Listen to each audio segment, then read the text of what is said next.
RCI's Wednesday Champ continues to roll along, and this time we visit Valencia, the newest track in ACC. How will these drivers and teams tackle the newest track with the most challenge here tonight? Qualifying well underway as your GOAT in the provisional pole position of a 38.780, less than a full tenth in front of Romaniuk for that position. Hello everybody and welcome. I'm Jesse Lee, joined by Ash Bibby on the cameras tonight for yet again another surprise Wednesday stream. You were liking it so much, we decided to bring it back again. It's like the McRib, except that it doesn't give you diabetes. Hello, hope you all are well this evening, and we are doing quite well here. We do slightly apologize for the late start. Ash and I were talking about the handball. That definitely wasn't a handball in the UEFA, I believe, right? Is what that match was. Absolute Champion League. Yeah, that's right. UEFA Champions League. Absolutely shocking. Horrible display. PSG fans mauled. Anyway, moving on. To racing today. This is Valencia, known primarily as a motorbike racing circuit. It does play host to sports cars and other things rather besides. It's a fine circuit indeed. And the newest track that we have currently, of course, until the Nordschleife enters the fray sometime next year, early in the year, I suspect. It's a track that most people end up really enjoying. It's a flowing circuit. It's got some technical sections, and passing here can prove quite difficult, but it also has opportunities, unlike some other tracks where it's basically follow the leader. You can go too wide through the majority of these corners, with the exception of the kink, before you get through the final two. User in chat automatically saying no wheelie slow out there today. It is quite a shame that the wheelie slow 31 car isn't on the grid. We have 17 cars though, and we hope to see a good race rather besides. Just a piece of personal information, a peek behind the veil, if you will. Obviously, Mr. Bibby and myself are in a commentary position, but above our heads is a couple of French flags and the words Monsieur Uwu. And I think that's Ash's doing, and he's poking fun at me for the donated Uwus of the past week or so. Dangerous precedent set that I will Uwu for server donations to the RCI calls. I don't know what that makes me. Maybe a businessman. Who knows? Moving swiftly on, 4 minutes left here qualifying, and Eli Poe has gone to the top of the pylon in the 69 car. A 39.350 takes the Luna Rossa Racing Team, don't mind what it says in the bottom right corner, to the top of the board, and that was a huge improvement. 4/10 to the good, and he gets to run. He's going to run another lap, so he must think there might still be something left in the tank. The rest of the field quite close together on time, but Eli Poe absolutely doing it to him for Luna Rossa Racing there. All for the love of Pete. £2 donation by Ash Bibby, who's doing the cameras. Ooh woo. He's absolutely losing it, folks. I just want you to know this. If you never tuned into a Wednesday stream here at RCI, it's a little bit different. It's just me and the broadcaster. Sometimes I'm both, but not today. Mr. Bibby with me, and we're just kind of hanging out. We're vibing a little bit, doing a solo cast. Ash is absolutely losing it. We give him too much power is the problem. He's got too much power. He's got expendable income as well, which is the most dangerous thing, because who knows? Who knows what I'll say next? Don't get any ideas, Ash. I can hear you giggling over there. That was meant to be a joke, not a challenge. Eli Poe, with that quick lap, has done massive damage to the front of this field. Triple R's Jordan Daly in 5th place right now, 0.69 seconds off. Now that's a nice time, but he would very much like to improve that. Their team down in 7th place in the championship. It's been a up and down affair for Triple R, to say the very least. A win, of course, in the first round at the Nürburgring, but beyond that, some rather disappointing finishes at Brands Hatch. Was in the fight for the win there and was working their way to the front at Imola too, and it didn't go their way there either. So a couple of poor finishes. Points, though, in those rounds, because I do believe he had the quickest lap in both of those races, did Jordan Daly for Triple R. So what would have normally have been a no points gained ended up being 3 points. Of course, a drop round in the series. Lowest points finish does not count for the championship. Romaniac in 3rd place, racing for Porcelain Racing. They lead this championship, of course. 3rd today will not really do them too much harm in the championship standings. The only problem is your GOAT in the 765 for Racing Team Solvalu is P2 right now, and that would tighten up the race. Of course, we'll have full points for you at the conclusion of the qualifying session. No huge movement going on here. It's still Poe, GOAT, Romaniac, Duard, Daly, the top 5, Dauber, Eraser, Manso, Edwards, and Watts. Then Shipston, Roscom, Cuscio, Redford, Varga, Vanderwoode, and Withel. Daly appears to be on a lap, though. We'll see. Now, that's dangerous. That might have been an invalidation right there. Still goes for the moment. That was not an invalidation. That was quite far off the racetrack, but the track limits have said that's good. A couple of cars now diving down into the pit lane. Poe's one of them. 42 of Tom Watts also has done the same. Now, Varga and Whittle join them in the pit lane. Now, those are either invalidations of laps that they've had to pull off, or they'd completed a lap and realized they didn't have fuel enough to go around again, or didn't suspect they could improve upon their time. Mike Redford does improve, a 40.782, good enough for 12th right now. Racing for NS Racing in this series. Races for two different teams, NS Racing and Mike Racing, depending on what champ he's in. Does them proud more often than not, I would imagine. Joe Dauber's rebound racing car, the 777. It is thick as thieves at the top of this championship. Not used to seeing Dauber down in 6, really.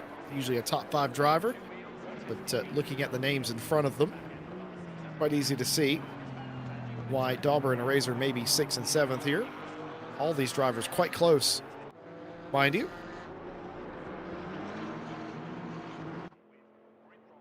More cars coming down the pit lane. Daly is down and in.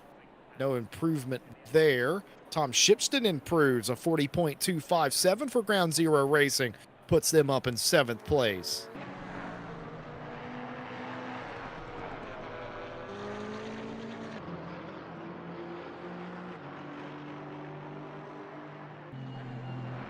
Oh dear, we've got some interesting rhymes coming in from the chat. Of course, we do read our chat, as always here. I'm going to pull this up full screen because I am blind, and I do not want to misread this. May the goat milk union prosper in Spain, and may it be with the A. I can only agree with that statement, I think, as Mike Redford improves. 40.155 puts them in 7th. That'll knock Shipston down. And that knock directly into the wall does damage to the NS Racing car. Yeah, but Roscom finishes qualifying. He'll end up in 13th place. Here are the results of qualifying. Eli Poe takes the pole position here for round number 4 from Valencia. For Luna Rossa Racing, has the quickest middle sector of all, a 39.350. Good enough for pole. Azure Goat for the team racing Solvalu comes in 2nd there, nearly a quarter of a second off. That was a nice improvement from Goat there. Has the quickest 3rd sector, and Romaniak there for Porcelain Racing has the quickest 1st sector. It is half a second off of what Poe was able to manage in that car. But quite interestingly, the top 3 cars all quickest in one of the sectors. Behind them, Duard, Daly, Dauber, Redford, Eraser, and Manso, your top 10.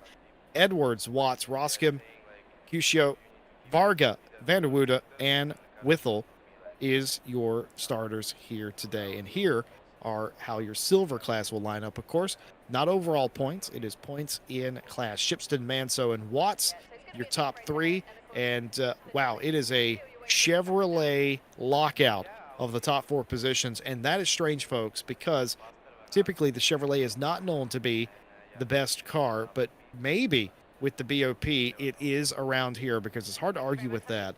4 Chevys in the series, every single one of them lining up in front, and quite handily so, I might add. Usually the BMW a little bit more formative than that. Also, you didn't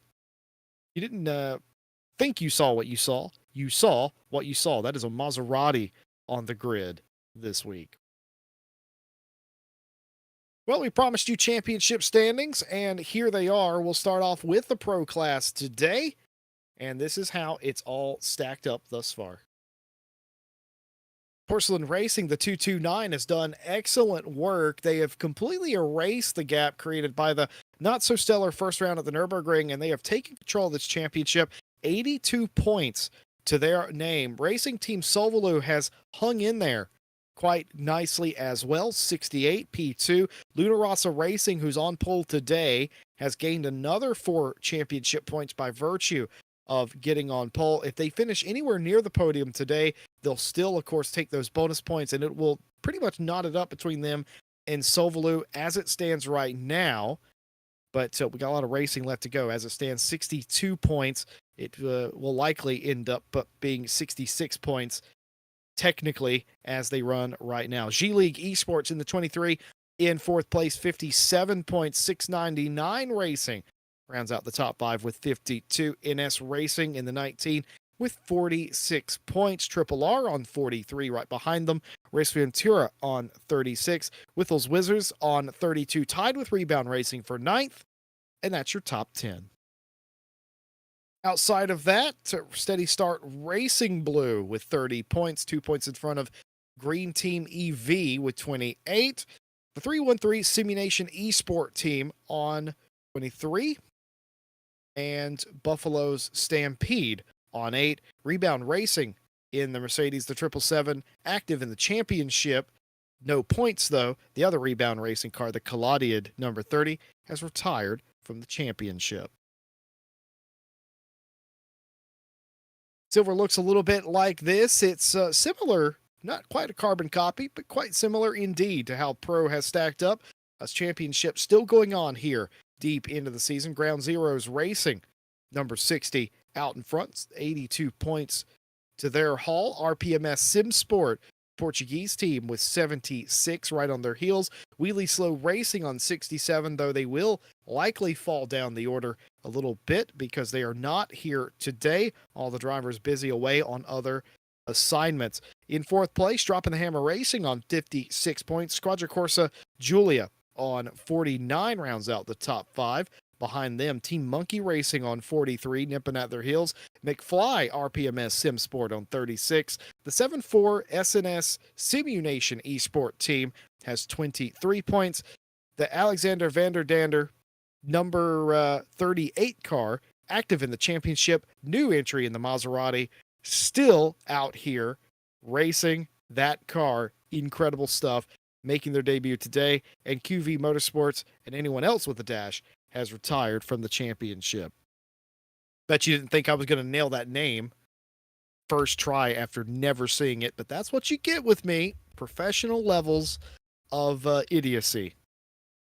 Well, that's your championship points. And this is how the grid will line up today.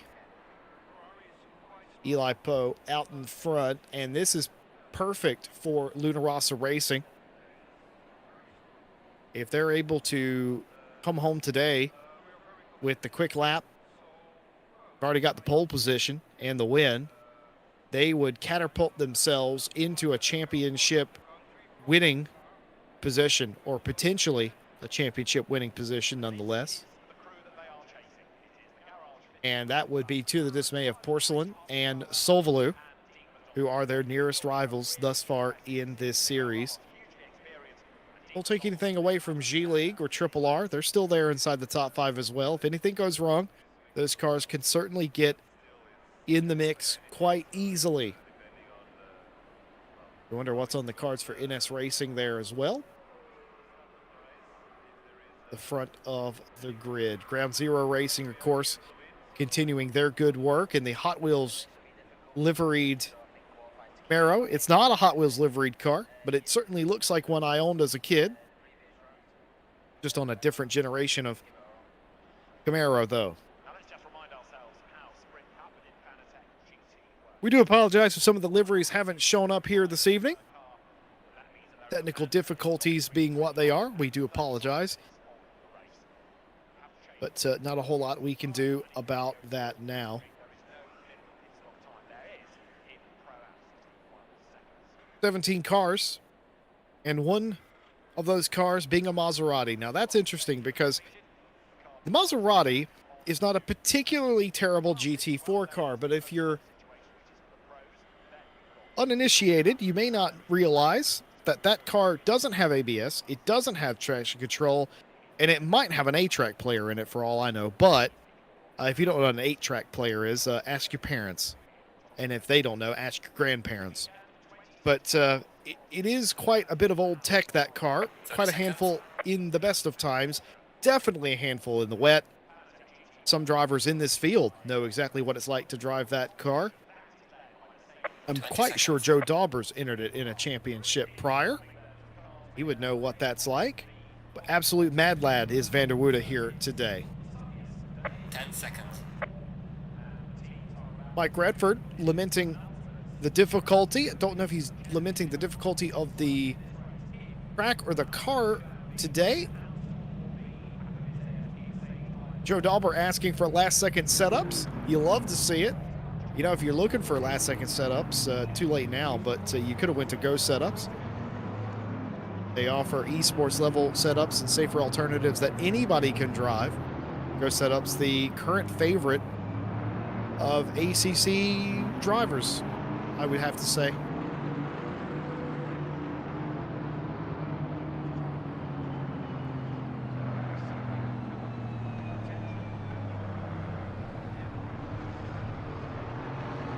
Joe Dauber apparently is driving on a default setup out here in the 777 Mercedes today.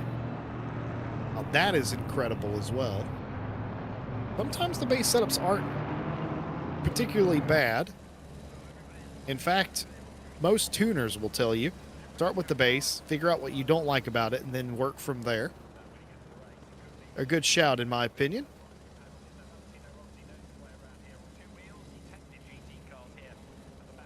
Mike Redford has commented on the Chevrolets taking up the top 4 positions in silver. How to make it the best car, everyone drive it. Fair enough. Redford also telling us that he will not make round number 5 of the championship when we come to America. I think that's European bias, Mike. Honestly, quite frankly. Just teasing, of course. Correct, Malloy, known racer, known broadcaster here at RCI, cheering on daily. A lot of people cheering on Matthew Malcolm cheering on the 19. Jordan Daly, I think, has given Joe Dauber a setup at the 0 hour before the jacks dropped. Now, that is interesting. They're not teammates. I wouldn't call Dauber and Daly even friends. I mean, they race each other all the time. They share the same track space. But that is how to make a good friend quite quickly. Setup exchanging at the buzzer.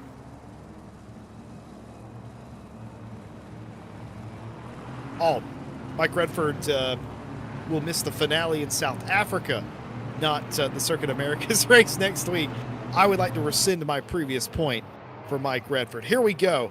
1 hour, 20 minutes. That's 80 minutes. A pit stop to give at some point in the middle. 17 cars, the newest track in ACC, and it's all GT4 action across 2 different classes. The green flag is out in the long run down into the tricky turn number 1 as the time starts to tick. It's an excellent start by Poe, but was it a little better start from Goat around the outside? It may have been. Goat goes completely off of the racing surface and comes back on. Oh, right behind there was contact there between Poe and Goat, but they sort it out before they get to turn number 2. No further drama there. Meanwhile, the Triple R car trying to make move around for 4th place. More contact, secondary, tertiary contact, and a spinning car as well. Several cars off in between 3 and 4. One of them being the Triple R car itself. This contact between the 23 and the 197. This is G League and Triple R. Several taps, and I don't know what the black and gold car was in the background that got additional contact there. But more than just the 2 involved. That was the 19 car, I believe. Yeah, heavy contact there for Mike Redford in the NS Racing car. Nothing he could do about that. It's all come undone early here. Duard and Daly caught up in an incident. No live stewarding here on Wednesday. This will all go down to post-race stewarding. But Roscom racing Van der Woede, not the car that Roscom thought he'd be racing today. A huge lunge in the background there. That's going to be contact for sure, but they just about sorted out. I think that was Dewar trying to make up a position on the number 20 Chevrolet. Van der Woede on a mission here. Didn't get a qualifying lap that he was particularly proud of, but it hasn't mattered. He's up to 4th now. He's made some passes. Oh, but he's going to get shoved off the racetrack here. And he'll lose several spots because of it. He went from 12th to 15th, folks. That's how easily it can change. And now that same Chevrolet off of the racetrack. Yin-yang effect here today. We'll get one of those spots back at least, and has done. Back up to 14th. And I've just noticed what Van der Woede has called the car in-game. And I'm not sure I can say that on there. But you can read it. You can draw your own conclusion. And I think we can agree that is certainly a pun. And I think more than anything, his take on the car's racing capability.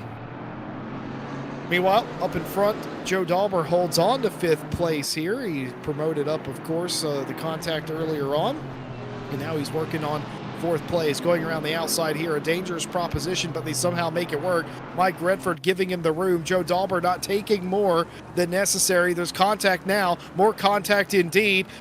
Looks like Redford wants to turn into a Razor and keep a Razor from getting into the spot, but it's happened anyway. Joe Dauber's been released. He's up into 4th place for Rebound Racing. And now this is what Mike Redford feared, having to race a Razor. He's going to out-drag him down the front straight, you know. Is John Razor, and he's going to be able to take that position away from Redford. Redford continuously under attack. The silver driver, Tom Shipston, leading in his class, has to go forward because his nearest rival, João Manso, right at the back of him, can't let off here.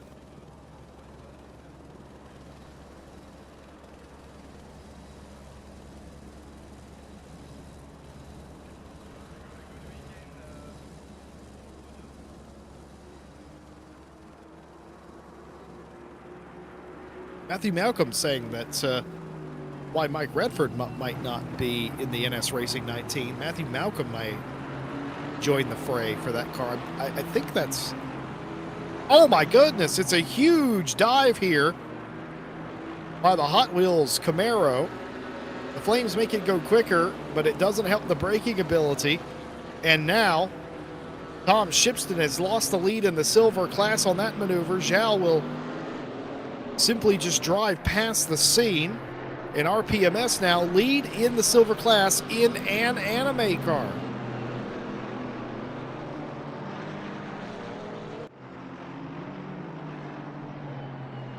Yeah, I'm pretty sure that is okay because it's a team championship. And if Matthew Malcolm's on that team, he can just drive that car. I think, unless you have to be on the initial sign-up to do that. But either way, that would bail the 19 out in the championship anyway. That would keep them in good standing and keep them from using a drop round in the final round. Barring, of course, they get a finish good enough to not use it as a drop round, which I suspect would be easy to do considering their S Racing's first round was round number 1. They finished 13th. So I highly doubt that performance will be repeated. A couple of laps gone now. A couple of incidents have come by the wayside now. Here's how they stack up. Eli Pro leads Azir Goat and Romaniac, your top 3. Those cars running where they qualified. No movement out of them. Romaniac, though, looking to make a move on Goat, who somehow was able to keep P2 very early on, but now under threat. Huge championship implications here if these positions reverse. Joe Dauber has driven their way up into 4th place. They've avoided any major drama to this point. John Razor now in front of Mike Redford inside the top 5. Zhao Manso didn't have to do anything. The mistake was made for him. Shipston made his own mistake. Zhao, benefited by that, is now the leader in silver. Ted Edwards in between them. Tom Shipston second in silver, and Tom Watts in third place. A lot of Toms going on here in this silver class. Here is the aforementioned Adam Romaniuk, who has all but caught goat. It was half a second at the third sector line by the time they had got to the start-finish line. This is all that's in it. Just about a tenth. We've already seen a close race like this go wrong already. Got to be very careful if you are Porcelain Racing. Can't afford for this to go wrong. But considering how they've driven this entire championship, I wouldn't imagine them doing anything but driving with the utmost care required here. 2 different cars, GT4s, mind you. How do you deal with this situation if you're Adam? Well, you go to school. You watch what Azur's doing. You watch how the car's reacting. You try to probe for weakness, figure out where they're slower, figure out where maybe your car is a little bit better mechanically. Of course, not all the cars do not handle as, oh, that's an easy way right there. Over the curb and off of the racetrack is Azure Goat, and that is not in any way what Team Sovalu wanted to see, as they've hit the curb so hard they've bounced around and nearly went all the way into the inside wall. Let's take a look here. The huge green sausage curb there, high centering the car and into the wall. Significant impact for Sovalu and Azure Goat. That is not what they wanted to see, and that will surely be significant damage to that car now.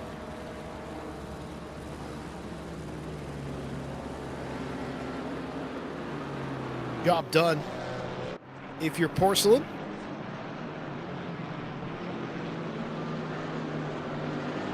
you can see the damage on the Sovalu car. And the worst part is, if they come in now to fix that, we're not in the pit window.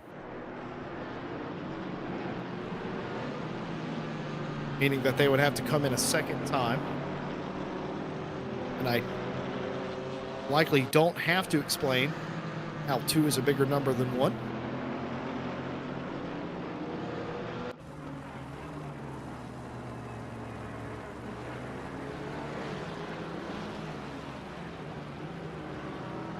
Chat reacting to that incident, that self-inflicted incident. Let's just say I echo the sentiment there. That was definitely an oof, to say the least. Is an unfortunate moment by Goat. Has driven such a fantastic championship, as now Triple R has gone off the racetrack in the background. They've driven such a good championship thus far. You know, even if, I'll give you, if you are a Team Sovalu fan, I'm going to give you something to look forward to. Say this is their drop round, which right now it's looking like it may be, as they've dropped down to 11th place, so that's what, about 8th in class? They've not finished off the podium, has Sovalu, okay? If this is their drop round and they go on to podium the final 2 races of the series, they're still in good championship standing. It's just a bad race, and due to the drop round, it would be forgotten, essentially. If you're looking for your silver lining, there it is. Nothing saying that Goat's not going to drive back into this thing, though. You never know. If it happens to them, it can happen to anyone.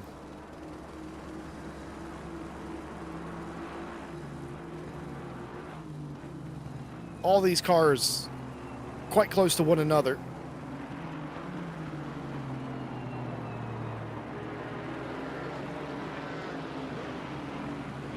This could be very dangerous. We've already seen Shipston lose the lead by outbraking themselves and losing several spots in the process.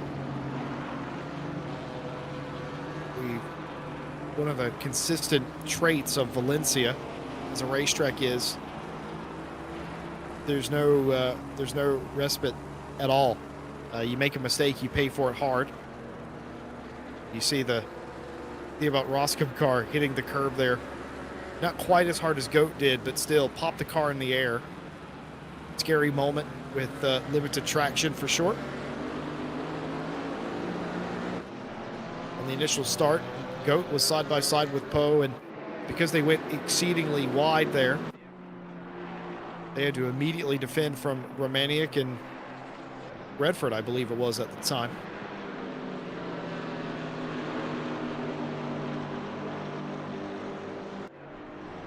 Mike Redford live tweeting from the race, saying that the front end is borked.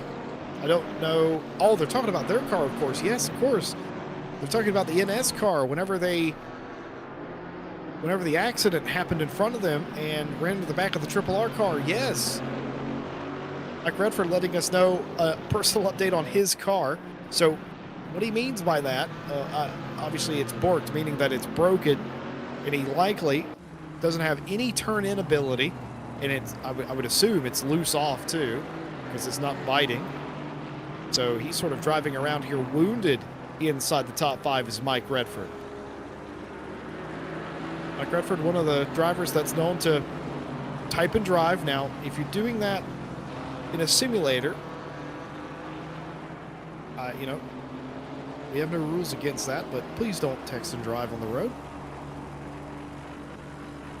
Oh, it's a huge slide there. Yeah, that's exactly what's happening. You can very clearly see exactly what I theorized is happening on that car. A direct frontal impact on the NS Racing 19 has left that car with no downforce, no grip, and he's just throwing it through the corners because he has to.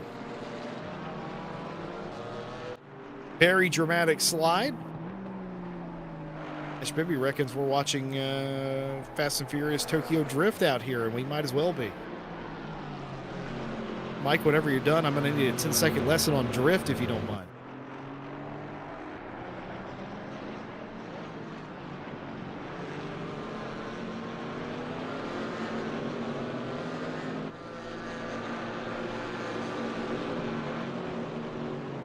Adam Romaniuk now in P2 overall. That gap was bigger. It was over 2 seconds a lap or so ago. It's 1.8 now. We'll keep paying attention to that, as that could be the race for the win a little bit later on. Still an hour and 5 minutes left to go. Could Porcelain Racing do this? After a 9th place in Germany to start the champ, they have been unflappable. 2 wins in a row, looking to make it 3. Can they do it? Luna Rosso wins this race. They get themselves back into the championship hunt. Porcelain wins. They take decided control of the series. That is what is on the line there. Now, this is a predicament and a half. This is NS Racing and RPMS. This is the silver leader in that Chevrolet. What does Mike Redford do? Doesn't want to give up position here, surely, and get behind a silver car. Would like to keep this, but how patient will Zhao be, knowing that Tom Shipston is only 1 second behind, and in fact has done a pretty good job of recovering. I mean, Shipston didn't have a choice. He's got Tom Watts right behind him. The Tom and Tom show there for second place in silver. But Zhao's got a decision to make. He may be forced to go forward here.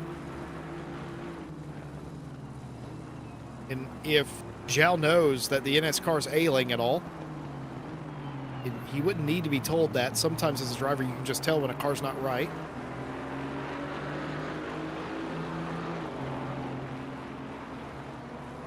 We'll be curious to see what Manso does.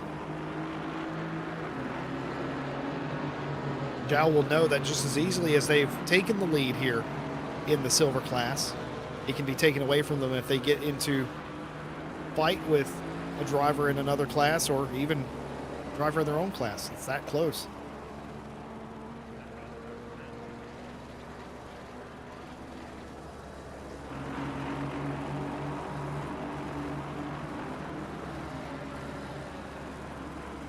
Here's your leader of the race, Eli Poe, qualified on pole. He continues to lead for Luna Rossa Racing. The only problem with that is Adam Romaniuk in the 229 for Porcelain is closing in. I don't know if there was a mistake from the 69, but it wasn't a nice lap. I can guarantee that. And there you have it. The 229 in the background catching up here. Not quite within a second of each other. But Eli Poe is about, according to our broadcaster's math, second slower on that last lap than they should have been, indicating that there was some drama on that last lap. What that drama was, we're unable to say, but certainly a slow lap.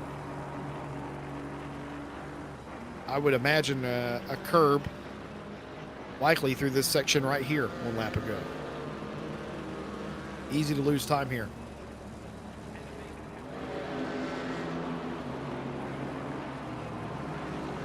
Well, Azergo has not pitted to fix the damage on the Team Solvalou car. They're continuing to try and fight this. I think this is the right decision, you know. 2 pit stops versus 1. Trying to gain some of these spots back now means you don't have to do it later. And the car may be damaged. But this is the race now for Solvalou. Win or lose here today, Solvalou is still going to be a factor in this championship. If this doesn't go their way, which is looking like it's not, this will just be their drop round, which is a little bother to them. A car that has very rarely not finished on the podium.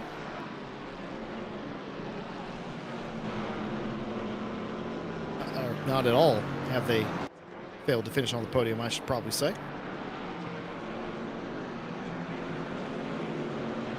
Chipston has got around Ed Edwards. Is that the 895 right behind him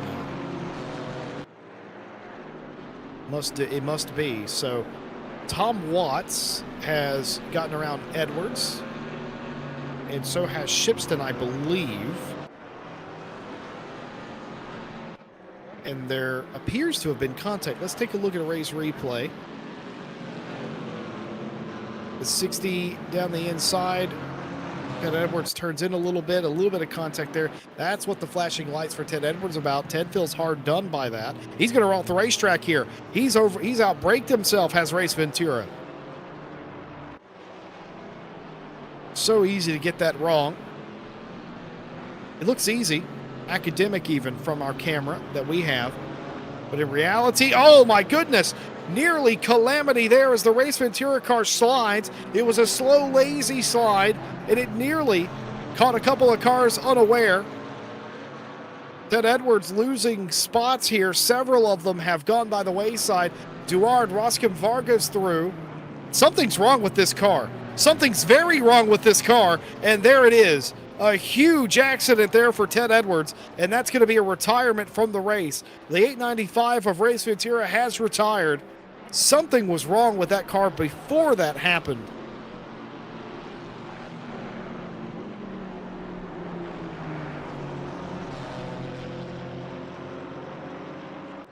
Being told the 197 has retired of Jordan Daly. So the Race Ventura car and the Triple R car gone. 15 cars left.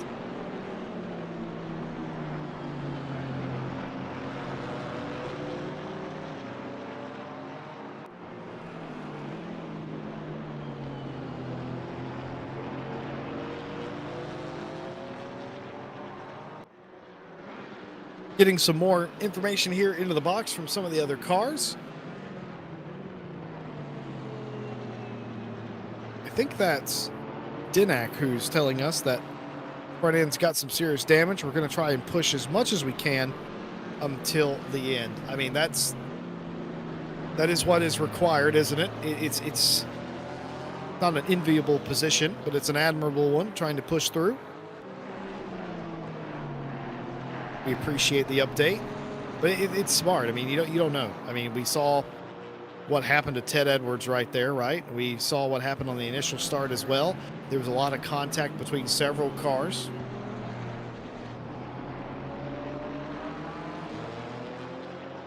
I mean, this is the box that you're in now. If you're GOAT, you just got to press on. In fact, they're doing that, trying to take 11th place away here.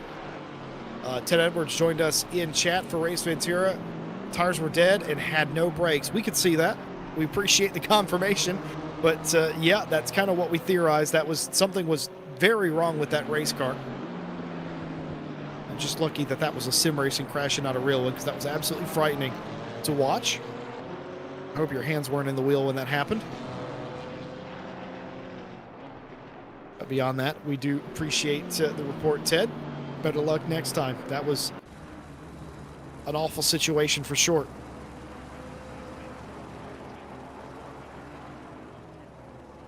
Goat unable to make this pass on Varga. Goat's not pressing the issue too hard at the moment. Varga is definitely not in any way required to move out of the way, even though they're in different classes. Now here's a move by Goat down the inside. Varga obliges, gives space here. Likely not want to have to be racing a pro car anyway. A little early brake there and a lift and a snap out of the BMW on an awkward angle there. But other than that, position surrendered. Minimal time loss for Varga, though, I would argue as well. So well done there by both cars involved. A little bit of a move from Goat there to show intent. Varga recognizes that, doesn't want to be involved in anything like that. Has an 8-second lead, does Varga on Q-Show. Or for Quito, excuse me. I always mess up that name. I do apologize to the Italians.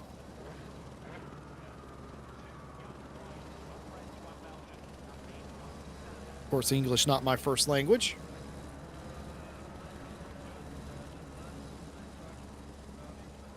Not ooh-woos either, Mr. Bibby. My first I'm American. I speak gibberish most of the time. After the big moment from Poe, where he lost the second lap, it has somewhat stabilized. In fact, it's going back the other way. It was 1.1 seconds after that mistake by the 69 car. Porcelain Racing no longer gaining. It's 1.2 seconds. We're no longer gaining a lot, we'll say. They lost a tiny bit, but they're still within, I call this sniffing distance. Sniffing distance meaning that you get a little bit of the wake effect here. You're not really in the draft. You need to be within 3/4 of a second for that. But you're sort of in sniffing distance. You can see them. You're on the same straight. You're in the same corner as them. You're almost there.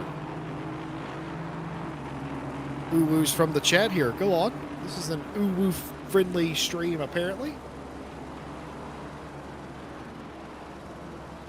Well, we used to have some cars in a series that had ooh-woos on them as well. There we go. Ash, your broadcaster, getting involved in the ooh-woos as well.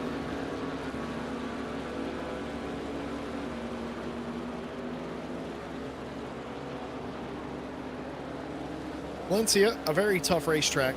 One that not a lot of people will have had much experience on. Known primarily, of course, as a bike racing circuit. It's tight in sections. It races faster than it looks on camera.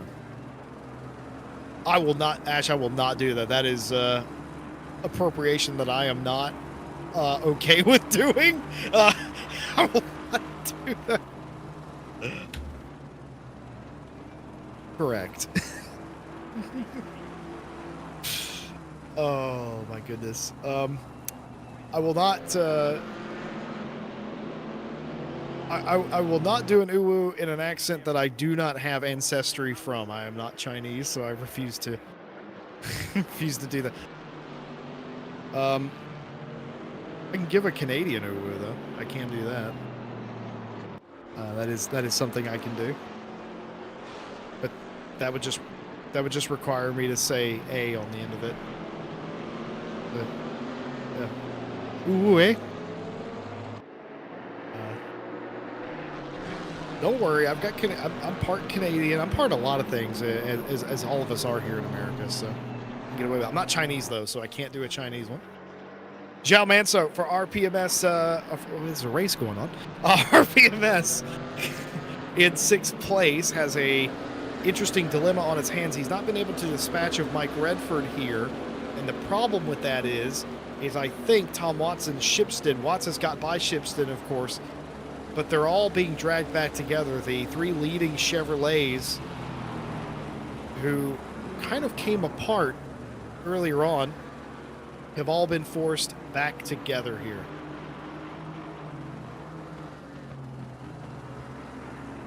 We've seen this before. Triple threat Corvette. It's not a Corvette, it's a Camaro. Darn, they ruined my rhyme. Triple threat trio of Chevys. Tackling a very tricky Valencia circuit. It's got some of these really high curbs that you can't really cut at all. The very definition of an anti-cut curb. Then you got other corners that are, or other curbs rather, that are quite flat that you can mow over.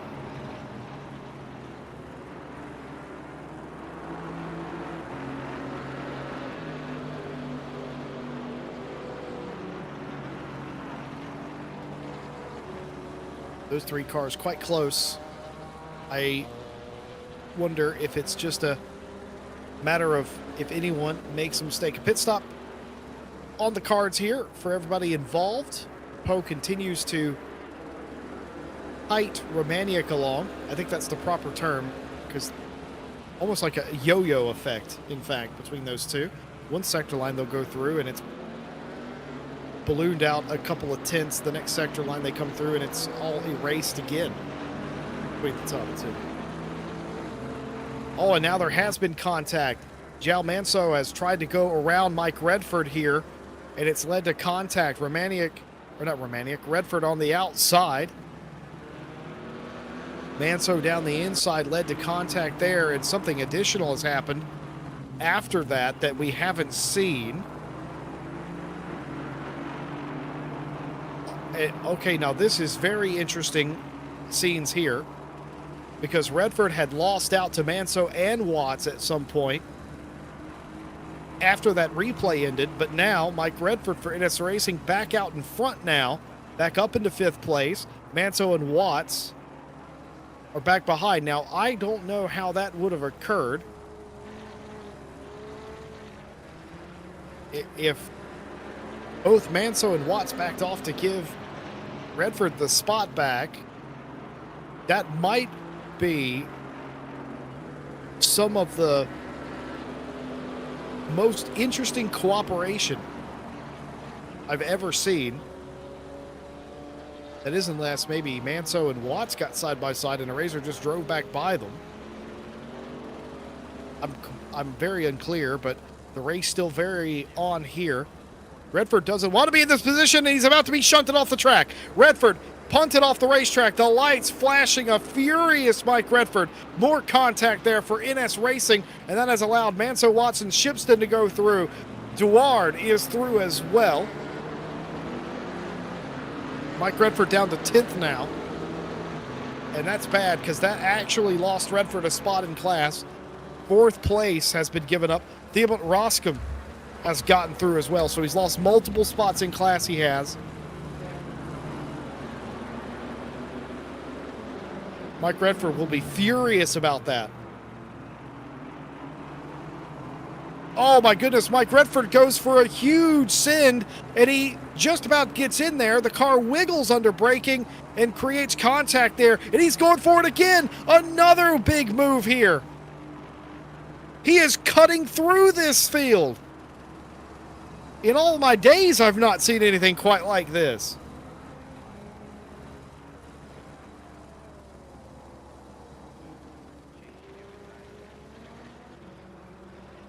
We had a debate a week ago about the word yeet and yote. Yote is the past tense of yeet, or yote is the is when there's multiple yeets. Either way, yote is apparently the grammatically correct way to describe multiple yeets, or somebody who had yeeted at some point. And I hate that more than life itself. I think that's a horrible word.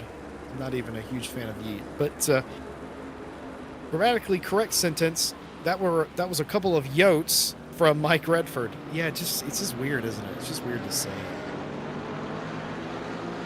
Yote is the past tense, says Cormac Malloy. I hate it. I absolutely hate it. So here's what's happened. Contact with Yal Manso versus Mike Redford moved Redford out of the way. Manso, who was involved in that contact, was slowed up enough that Tom Watts was able to squeeze through. Manso has since retaken the lead in the silver class. Redford went down to 10th or 11th place. He has now, in one lap, repassed Theobald Roscom and Azure Goat, and finally has got by Duard back up to 8th place, and he's almost to the back of Tom Shipston again. Now, that's interesting for Redford because we know they got damage from the early incident between the 23 of Duard and Jordan Daly. Redford had nowhere to go, went right into the back of Daly. Significant damage, he's self-reported. But the way that he carved him up, and look at him in the background, all over each other, contact there between Goat and Roscom. Roscom hard up the inside, hip checking Goat. Or at least I think that was Goat they were hip checking. It was indeed. No, it wasn't. It was Duard. Roscom hip checked Duard is what happened there. Because Goat's right behind Redford now. So Goat's made up a couple of positions in the fray. And we'll see. Both these cars damaged. But here's what happened here. Roscom up the inside of Duard, comes off the apex a little bit of a hip check. Very physical race, this.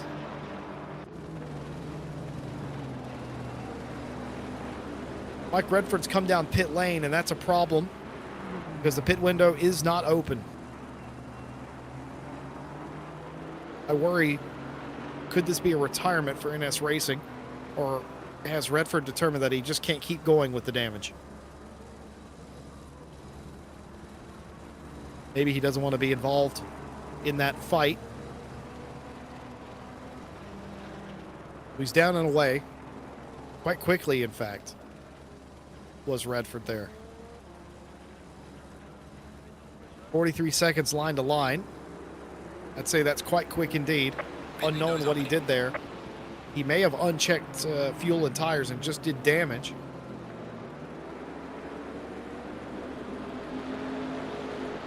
And unfortunately now, the pit window is open. Redford will have to come down the pit lane one more time. He was that close. Unsure what happened there. I don't know. It could have been too fuel. They left their fuel a little bit too close. All speculation, of course.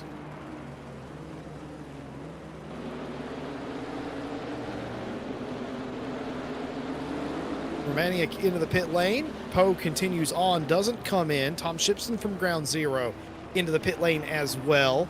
Dauber, Razor, and Manso do not pit. Shipston coming in brings Goat in, Duard in as well. And these are scheduled stops here. Tires are not required in the mandatory stop. Driver change is required if you're driving as a team. There is a sort of a fueling penalty, if you will, for cars that don't have a co-driver to keep it even, because there would be a difference on the pit stop timer for a normal stop and a stop that requires a driver change. So to sort of alleviate that, there is a fueling limit.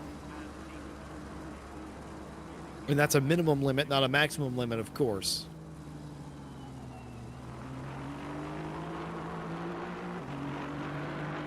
The answer to the question about why Redford pitted is answered by Redford himself.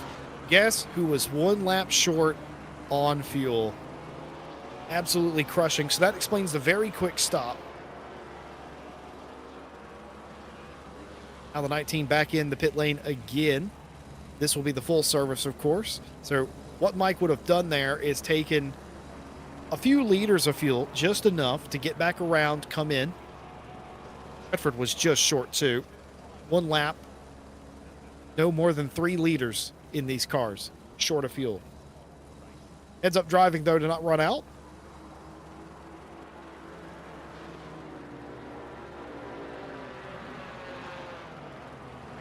Calmari now installed in the 765 for Team Solvalou. They'll continue on. Kyoto into the pit lane in the number 20 Chevrolet. Poe Dauber, Eraser, Manso, Watts, Roscom, Varga still yet to pit.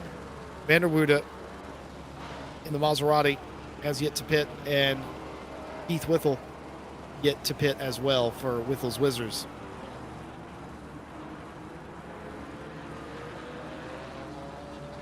Redford did do a full stop that time, and I suspect quite a lengthy damage repair as well, based on the pit timer, a minute 20 something. Significant, as we would have expected, significant damage, and in the end, would have had damage on the front and the rear of the car.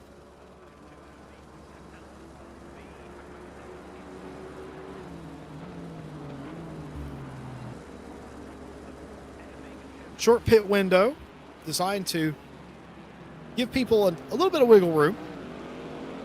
No defined advantage.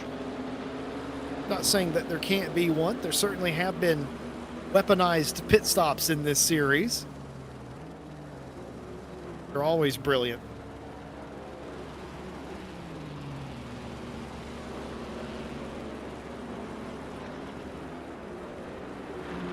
Many of the cars still yet to pit. Are they coming in now? Theobald Roscom into the pit lane. Keith Whittle into the pit lane.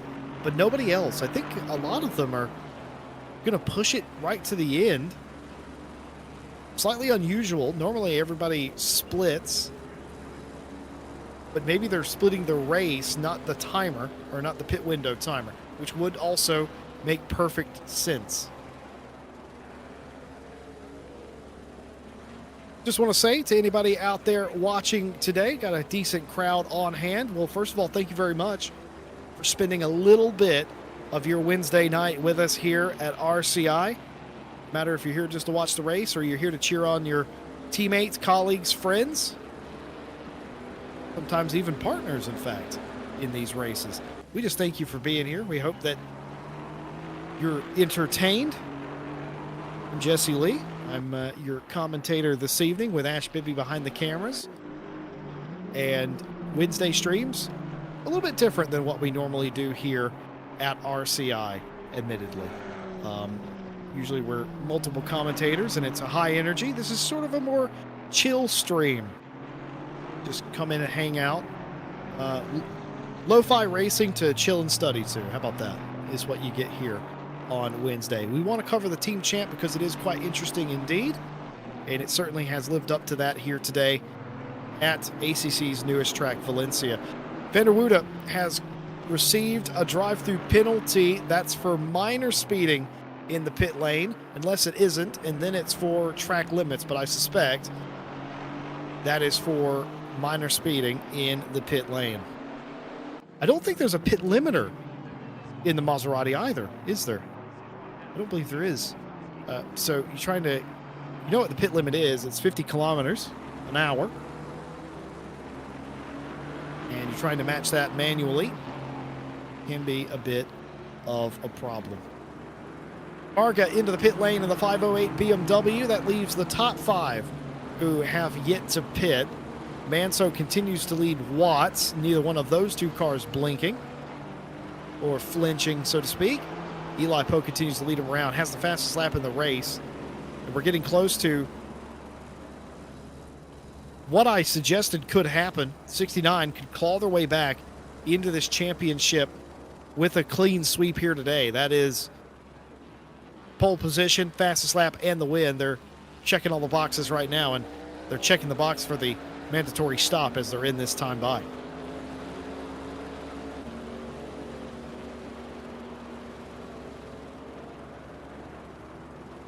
If you are with us and you haven't already, we invite you to please like the video and subscribe to the RCI TV channel.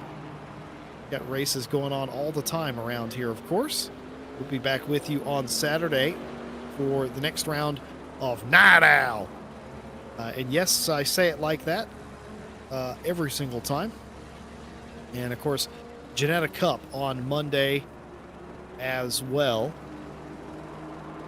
It is the finale of the Janetta Cup. And you're not going to want to miss that. That series has been absolutely off the walls. Anything that we thought we would see in that series, we have seen, but it's been cranked up to 11. You're not going to want to miss that. And you won't miss it if you subscribe to the channel.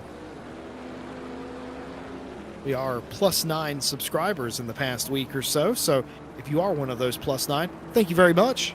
And if you had previously subscribed, thank you very much for your continued support here at RCI.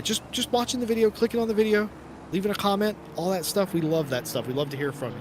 We love the engagement.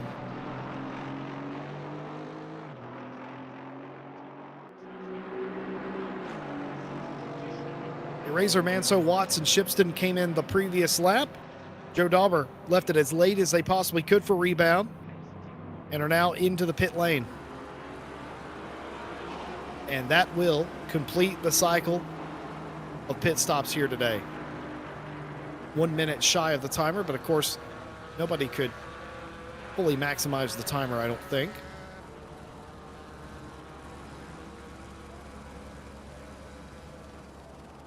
Oh my goodness, it's all come undone for Eli Poe and the 69 team, the Luna Rossa Racing team. Drive-through penalty for Luna Rossa Racing, minor speeding in the pit lane. And that will hand the lead over to this driver, Porcelain Racing's Adam Romaniuk in the 229. Your championship leaders benefiting here today again on the misfortune of others. Running a clean race, running a smart race has served them well thus far in this series. And today it's happened again. Did you know he's now closed? Porcelain Racing, racing quickly, but also not making mistakes. And now they have inherited the lead. And it's a big one too, folks. This is a huge moment for not only their championship, but the race itself.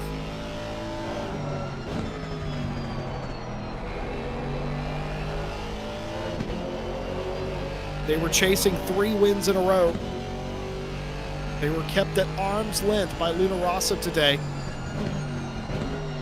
But with the penalty, they are now the car in the lead. And realistically, no immediate challengers to them.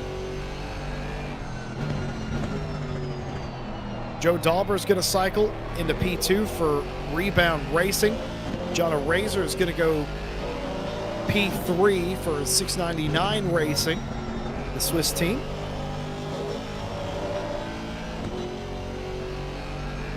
And all of a sudden, post pit stop, this race has turned absolutely on its head. was wondering what my broadcaster was going on about a moment ago. I had no idea if he was shouting at me or somebody else. For those of you that don't know, I've got a little man in my ear. Most commentators do, and we're used to hearing them talk to us during broadcasts. It's completely normal. Sometimes, though, I'm never sure what they're yelling about. I'm just used to them yelling at me for not doing something on cue. Ash right there, I'm gonna call you out, was yelling at his football team. He's watching a game of football as well, and he's yelling at his team. And I've spent the last second or two trying to figure out what he said. He wasn't even talking to me right there. Peek behind the curtain. I am happy your team scored, though. As long as it's not, I don't know, Albion or, the Dons, I'm okay with it. Oh, Blackburn Rovers has scored for anyone interested in that game. And if you are interested in that game and you're not watching it, I've spoiled that for you. I do apologize. Corker of a goal by the sound of it. I didn't see it, but it was absolute fantastic goal by the reaction of my broadcaster, Ash Bibby.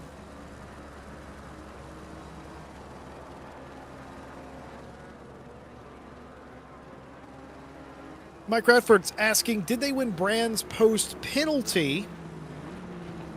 The answer must be yes, because they're credited with 42 points in P1,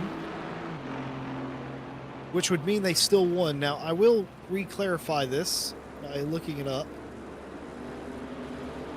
They did indeed still win that race. Now,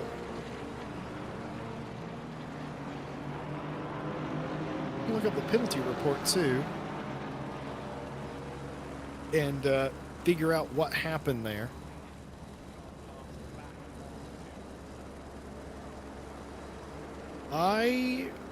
The short answer is yes, they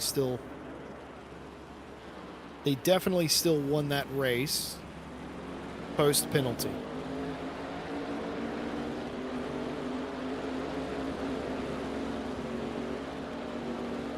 I am trying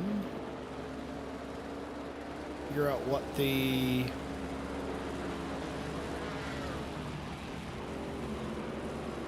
may have happened there. Not found.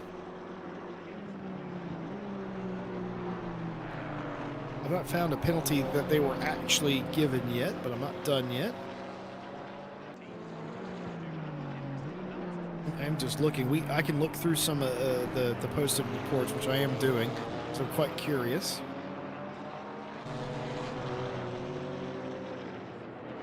And they've shown up on the sheet, but I don't think they actually received a full-on penalty. There were reports with them in it, but it was racing incident NFA. So even if they did receive a penalty, they still won the race by 13 seconds, it says on the results, and that would be corrected if they got a penalty.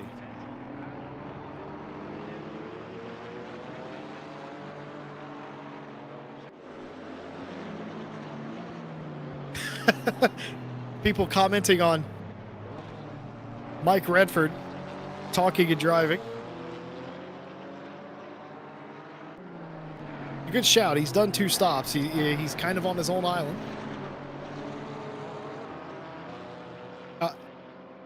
Casa de la Redford.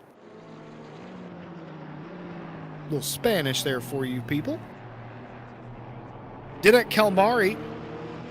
Not done here. Still trying to make up some of these spots. Now, this one doesn't pay positions passing the ball.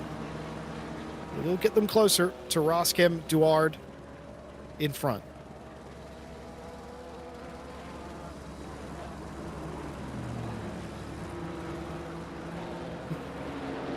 Yeah. Oh, man. Close race in some aspects today. A lot of the cars have shuffled around quite a bit. Tom Shipston leads now for ground zero in the silver class. Over Manso, contact there maybe between DeBont and Calmari. Calmari stopping on the track tells me everything I need to know. Definite rear end contact between DeBont and Kalmari. Denak stopping to allow DeBont time to recover, and they will resume. But Shipston has passed Manso. Manso hot on the heels of Shipston, though. Tom Watts is 1.3 off of that fight, but still in P3.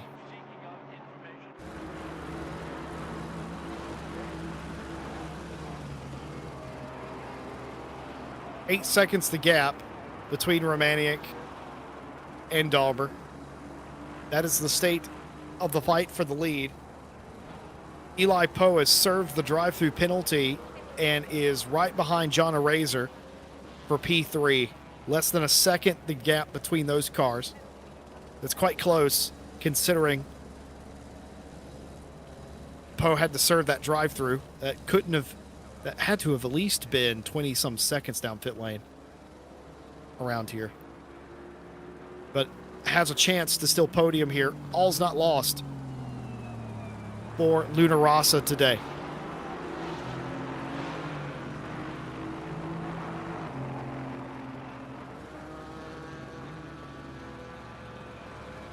Here is the fight for P1 in the silver class. Ground Zero and RPMS. And Hot Wheels and Anime.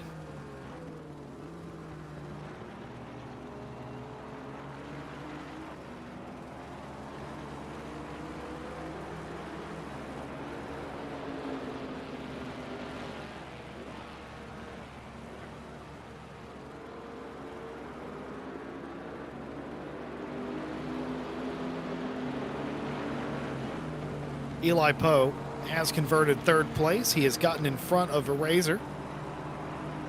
That was pretty academic for P3. Now keep in mind, Poe still has a quick lap.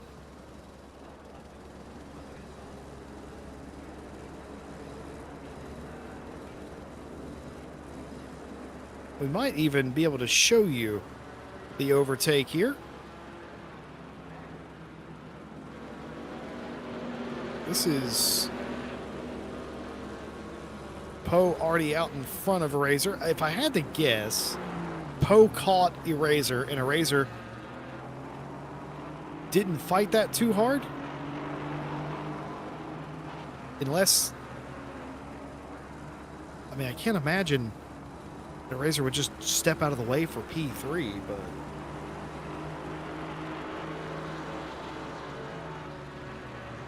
very interesting there. Maybe Eraser didn't feel like fighting a car that he knew was a bit quicker at this stage. Could have also been Poe just got a better run and just had him.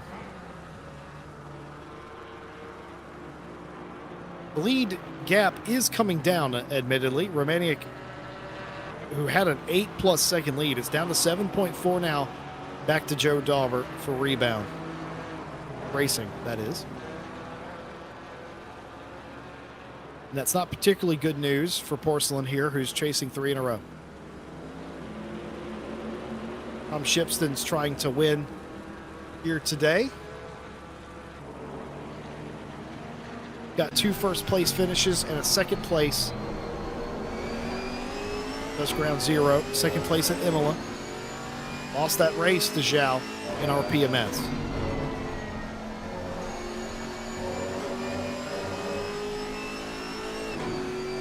Here's the state of it right now. This is all that's in it between this is all that's in it between second and third, as Zhao has made the pass. Manso into P1 again. Tom Watts has erased a 1.3 second gap and caught all the way back up to Shipston. So all 3 of these cars together again.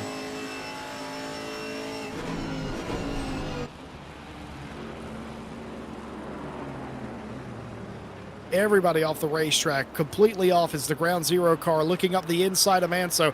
Manso trying to hang on the outside here. If he can keep this up, he'll have the inside and be able to clear himself again, but he's got to keep the 60 beside him, and he has done. The road now goes the way of Zhao, but they're still side by side. This should do it. Tom Watts getting into the mix. Tom Watts up the inside of Shipston. The run out of the corner, though, helps Shipston. Watts still trying to hold around the outside, can't do it. That releases Manso for the time being. Smart racing there. Cool and calm-headed racing between these three in a heated moment.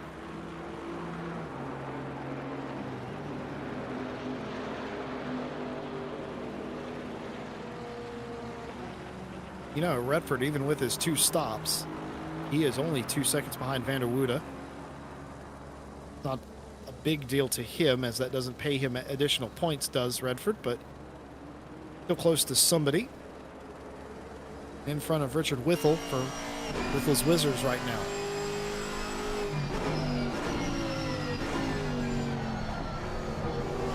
"23 minutes left to play here." If you're a driver who primarily runs 60-minute races, this is the part of the race where everything starts to feel a little bit like purgatory. If you're mentally conditioned to run an hour, anything above that consecutively feels odd, it feels wrong, and it tires you out because you're not mentally prepared for it, and you're not used to racing for longer. This is where mistakes can creep in. Your mind starts to wander a little bit. And I know it sounds silly, but that is the psychology of racing. It's the psychology of anything, but specifically in today's case, racing. Used to doing 25-minute sprint races. Then anything longer than that is a slog. Same thing with an hour. If you're used to racing for 60, 80 minutes, quite long indeed.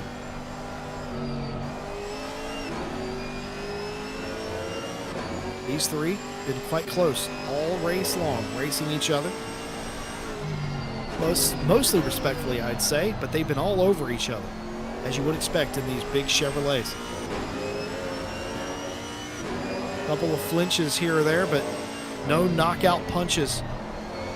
You wonder, checkered flag falls today, who might be out in front at that time?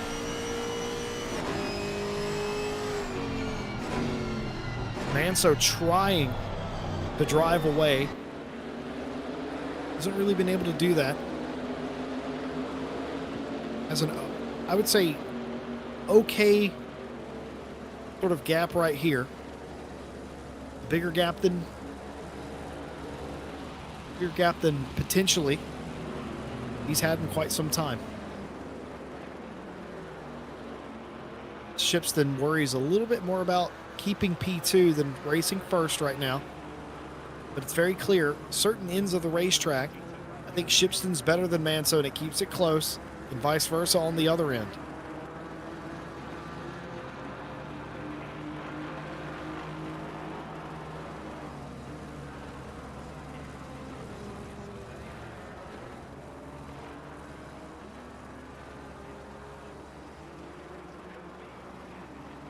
While they're sorting out the positions in the silver class, just want to shout out to our lovely partners, AK Esports, for more information on how the leading Italian sim racing platform can help you out with your events or hosting. Go to akesports.it to find out more. Fanatec is the leader of direct drive sim racing hardware. They've had all sorts of deals come out this fall, of course, that 'tis the season and all that. They've had some new equipment drop as well. For more on bundles, savings, and deals that may be available to you in your area, fanatec.com. Please use the affiliate link whenever you visit. It lets them know that we sent you, of course. Driver 61 is a great place to go if you're looking to brush up on your sim racing skills, maybe get more consistent, maybe find some pace as well. Driver 61 can bring out the best sim racer in you. They provide one-on-one driver coaching in full-on racing schools. If you're keen, Driver 61, go check them out. It certainly helped some of our admin racers get more confident and get faster on the racetrack as well. Confidence is key. pace follows.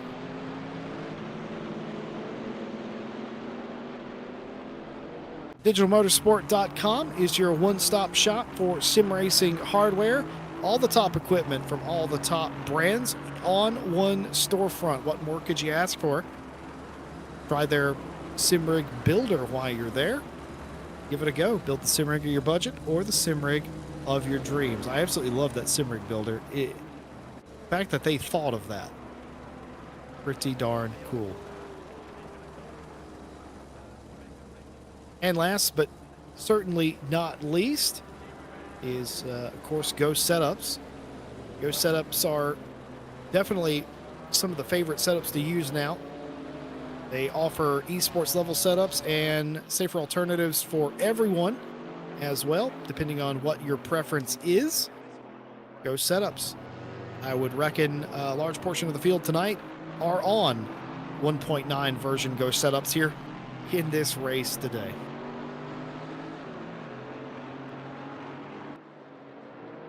Drive-through penalties popping up and abound.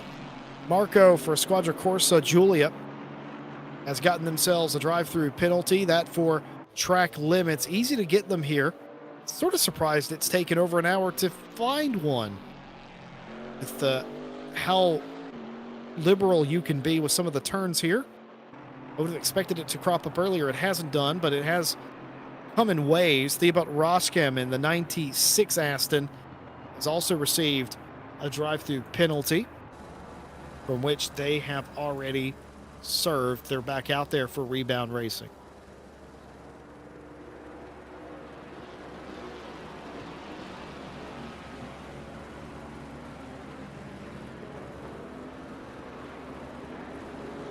Tonin Deward for G League.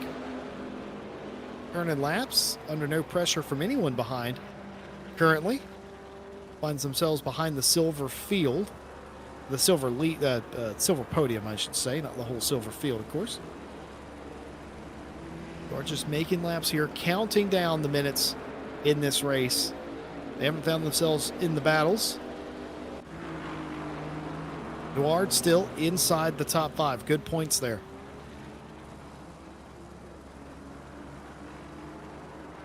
Something has just occurred in front of Mike Redford that I can't explain. Car has left the race. I just didn't see what car it was. That wasn't Whittle's Wizards cars because they're still there. Who was that disappeared in front? Somebody has, and that's all I can tell you. Down to 14 cars. I'll try and figure out exactly what happened there.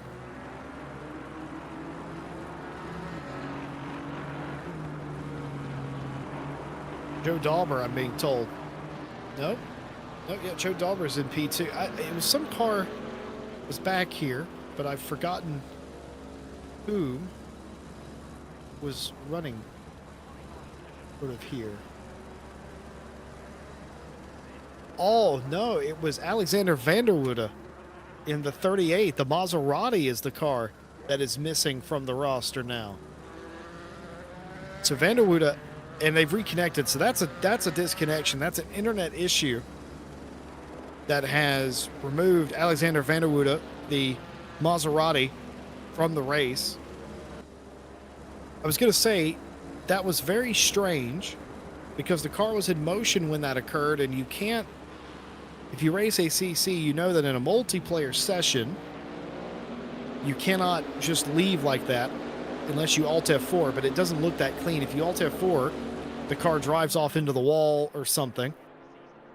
So for him to just disappear, that definitely looked like it was a connection issue, and it certainly was. He's reconnected and now disconnected again, so it hasn't gone to plan from Vanderwoode. Thank you to Ted Edwards and Mike Redford, who both spotted that. If I would have just read chat like I'm supposed to do, I would have known that before. But appreciative to both Redford and Edwards on this account. Very well spotted.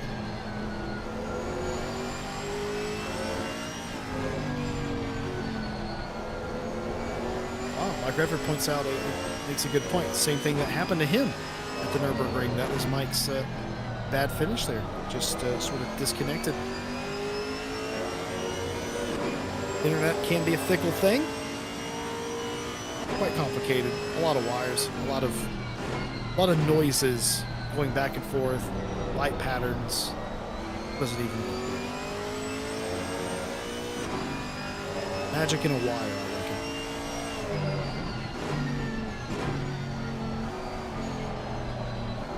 Yeah, we were thrown up here in the box because according to our timing software that we use, he hadn't disappeared. We knew somebody was gone, but he hadn't disappeared. And that absolutely threw us.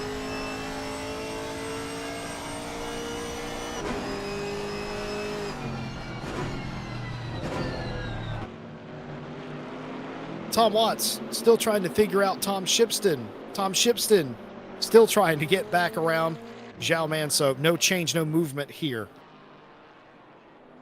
Joe Dauber is within 5.7 seconds of Adam Romaniuk for the lead of this race. I fear it might prove a gap too large here today.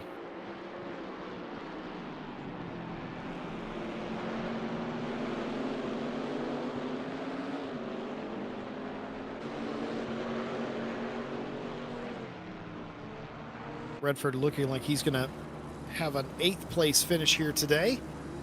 Not quite pleased that this is his drop round. Can't blame him.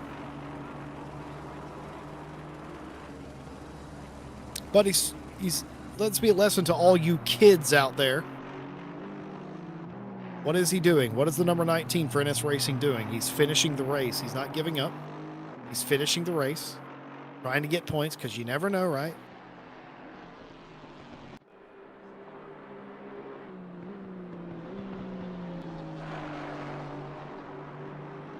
For all intents and purposes, I'm talking directly to Cormac Malloy when I say that, if they're still in the audience. That's the kid I'm referring to. Trying to instill a good lesson on the young racer who made his debut this Monday. Qualified 7th. He finished 9th, I think.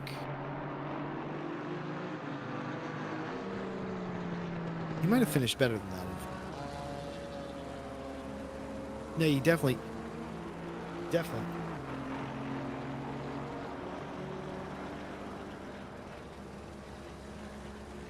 I have no idea what my broadcaster just said. Say that again.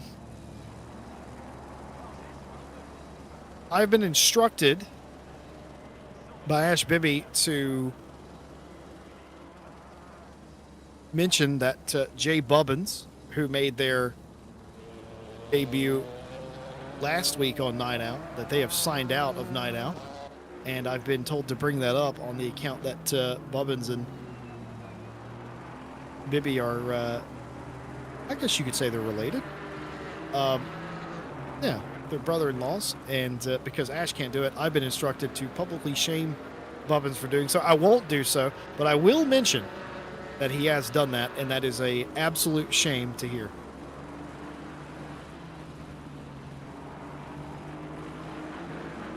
Also, Bubbins, why? No, why? I will say that.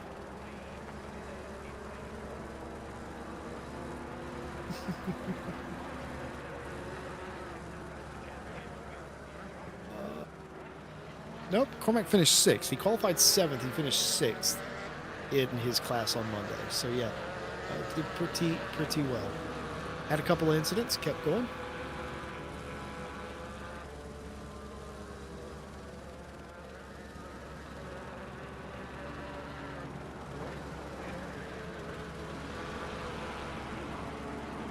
Final 9 minutes or so of the race. Dauber continues to close Romaniuk down for the lead. I still worry that he's doing a good job, is Dauber, for rebound racing, but I just think it's going to be too big of a gap for him in the end. But he's given it the old college try. Manso, Shipston, and Watt still deadlocked.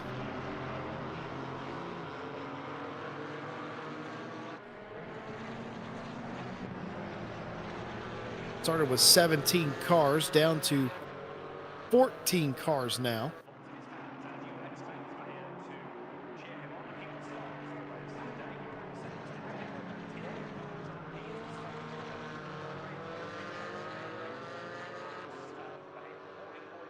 So goes the race. A couple of cars have retired due to mechanical issues.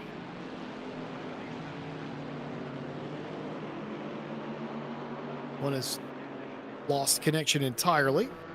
The Van der Woede car. The surviving 14 continue to march towards the checkered flag here today at Valencia. And if you haven't been with us until now, quite simply, it's been pretty much standard for what we see in Valencia. These curbs in this particular corner, wreaking havoc, did so on Azure Goat very early on into the race. And that 765 team trying their very best for Solvalut to pick up the pieces. They've done a decent job of that, you have to say. They've driven back up to 6th place.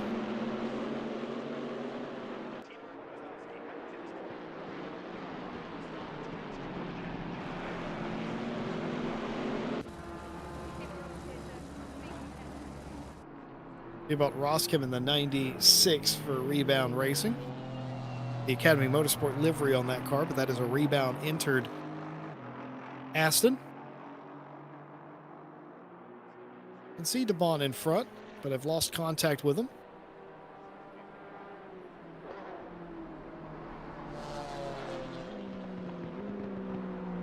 .9 seconds to gap, first to second place. Another 2/10 Dauber has taken away from your leader. Another 10th in that sector alone as well, 4.8 seconds. First to second place. A big question ending this race is, by the way, Richard Whittle has caught Mike Redford for 13th place. This will be interesting for the NS Racing driver. What do they do here? Surely, after everything you've dealt with in this race, Mike would be very defensive about this. You wonder if Richard Whittle knows that.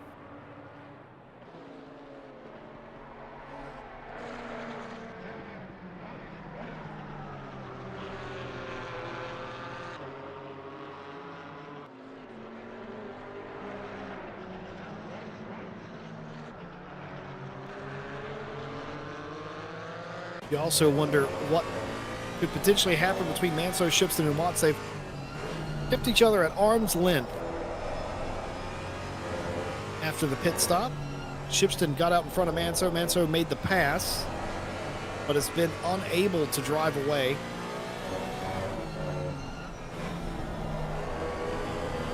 No defensive driving from Redford just yet. Feels that Whittle's not close enough. A little bit of weaving here. Probably more for us up here in the booth than it is as an actual move on the racetrack. Absolutely gaps him through that corner. Does Redford.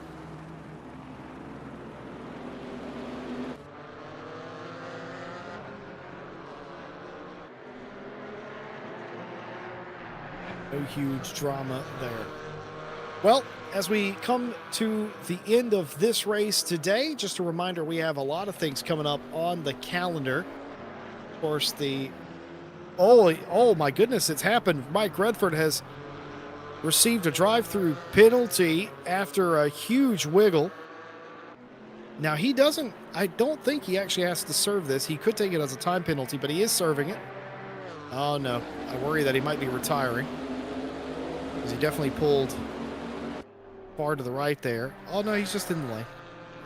He's going over there. Oh dear. This is looking like a retirement for Mike Redford, you know.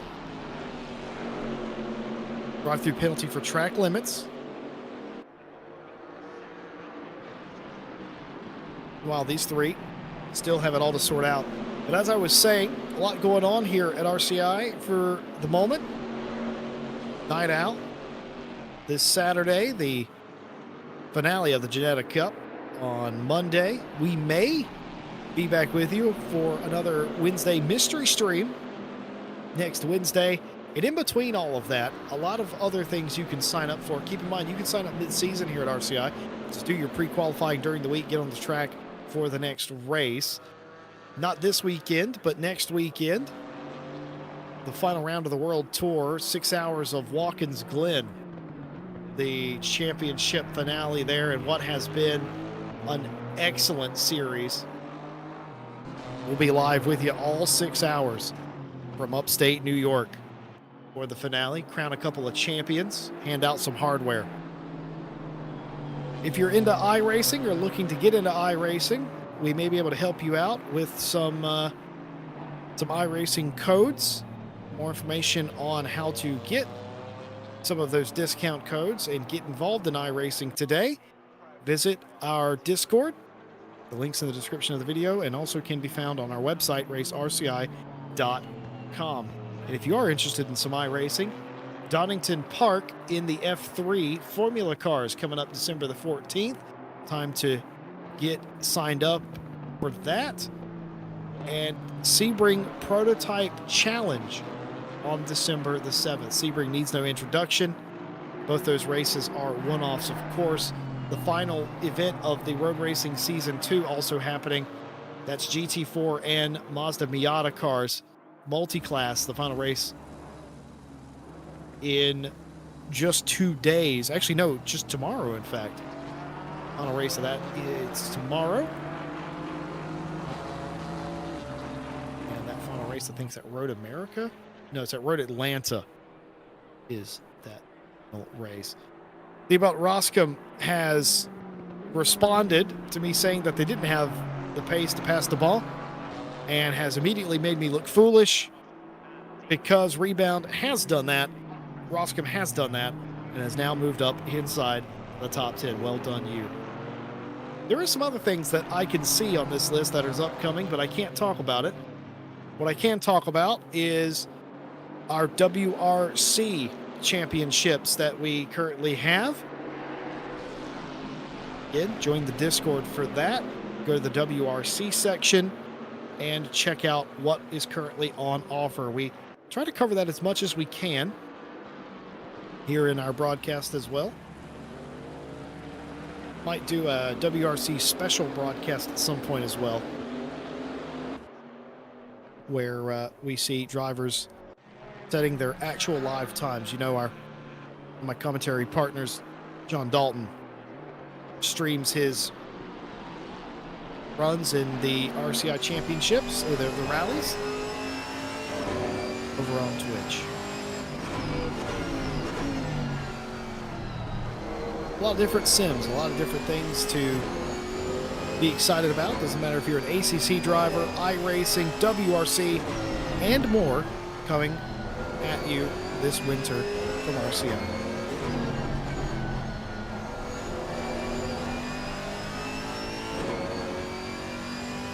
Mike Redford has not retired the car, but he is stopped, and he's stopped because Adam Romaniuk is about to come to the line and win this race.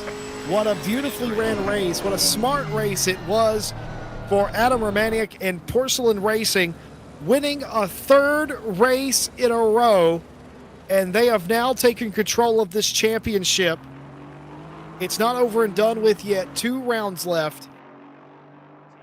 They've got to keep up the pace, but 3 wins in a row. Very impressive. Brands Hatch, Imola, and now Valencia. Joe Dauber joins the championship and is rewarded with a solid 2nd place here today for Rebound Racing. Eli Poe, it will be a day of questions of what might have been for Luna Rossa Racing. It was a salvage job in the end. Fastest lap, pole position in 3rd place. That's a significant amount of points that will keep Luna Rossa in the conversation. And it's hard to argue with a podium, though some will wonder what might have been. Jal Manso outlasts them all for RPMS and makes it 2 in a row. as he wins today in silver over Tom Watts. That does get by Tom Shipston in the closing waning moments of the race. That's your podium in the silver class. The final couple of cars coming across the line now. Roscom and DeBon.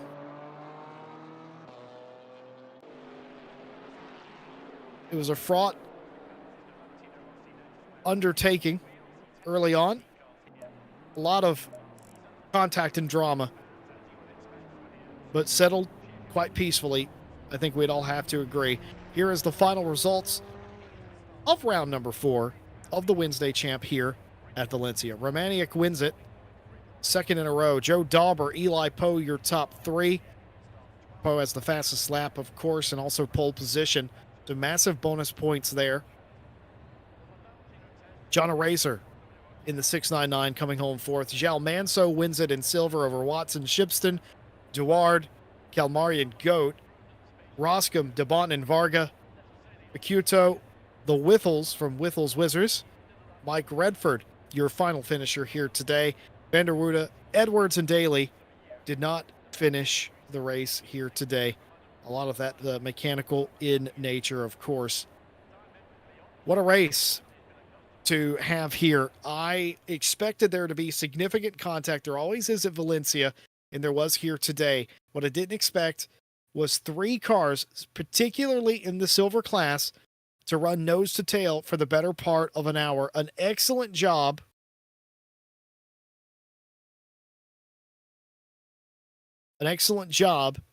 by those 3 to make that work. There may have been contact, albeit